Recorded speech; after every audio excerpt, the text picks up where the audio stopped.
Hi, I'm George Crump, lead analyst with Storage Switzerland. We're at Flash Memory Summit 2016 in Santa Clara, California. Today we're going to talk about software-defined storage and flash. To help with that conversation, I've invited Andrew Flint to kind of walk us through what his thoughts are on software-defined storage and flash. Andrew, talk to me about software-defined storage and how it works with flash. All right. So, software-defined storage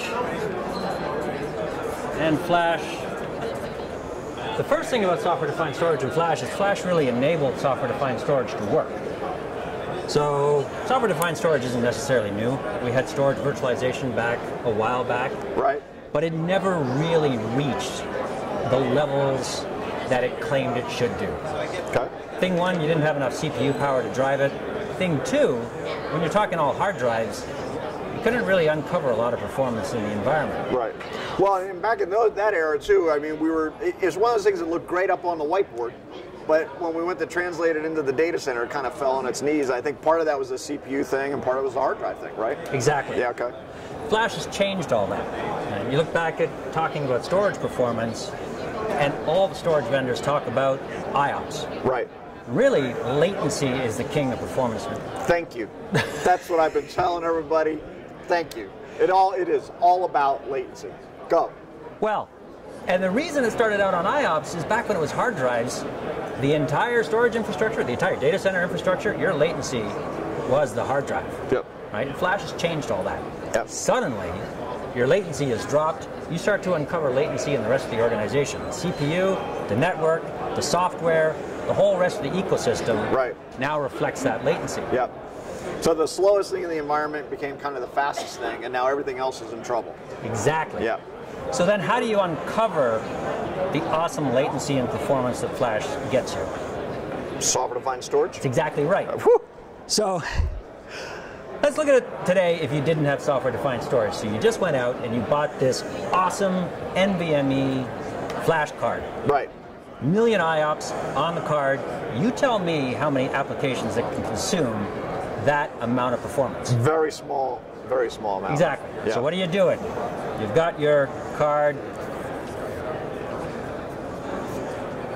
and you start dividing it up. Right? App A, App B, App C, App D.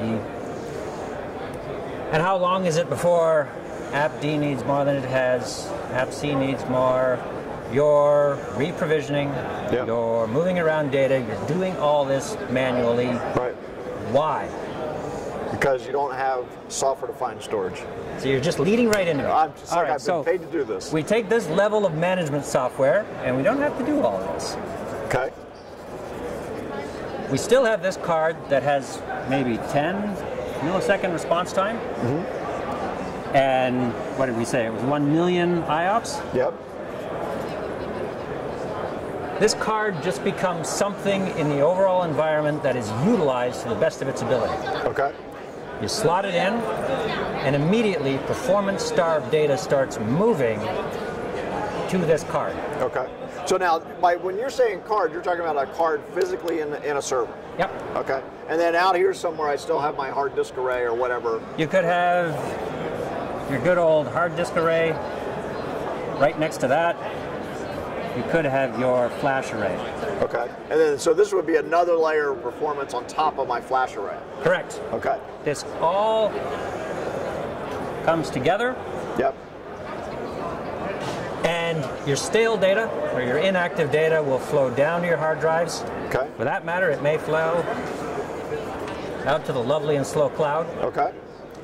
Your performance data may flow to the flash array. If you need that low latency, it'll flow right up to the card on the application server itself. Right, so that way I'm not having the latency of the network and everything else that's in there. Correct. So now here's what I want to do is, let's say I know at the end of every month I'm going to have a spike in performance demand. Like I got to run a report or something like that. Can I set a policy or a schedule that says, okay, at the end of the month, do this, don't wait for the I/O to even happen? So you can do that, but we would prefer it to just be automatic. Okay. So consider you've moved into a new office building. Yeah. You flip on the light switch, light comes on. Okay. Turn the tap, water comes out. These are utilities that you just expect. Right. When you start talking about storage, you may have spent millions and millions of dollars on your traditional storage structure, some new storage, your own dedicated storage network, right, and any number of provisioning and migration activities that you have to do, and you're still not guaranteed any particular level of performance. Right. So now when I set those guarantees, am I setting them at like an application level, or how do I make that work? So yes, you can set it at an application level. Okay. You can set it at a group of application levels. Okay. At a VM level, or a group of VMs. Okay. To us, and then to the applications, they look just like volumes. Okay. That volume is dynamic.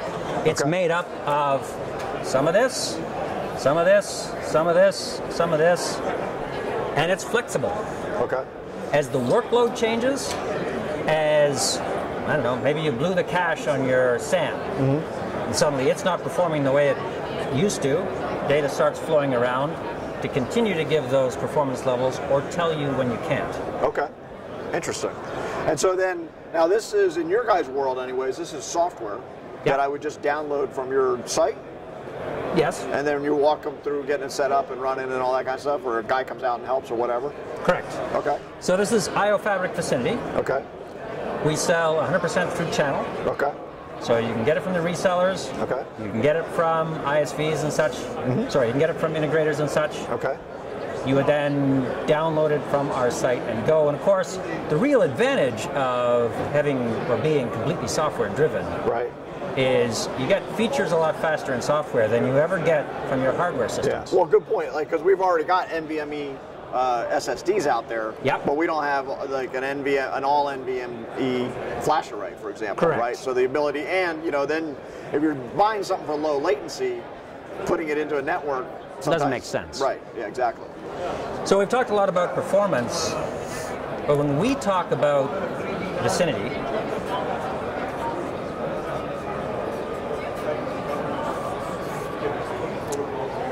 we set service levels on more than just performance. Okay. So we care about how big, how fast, and how protected. Okay.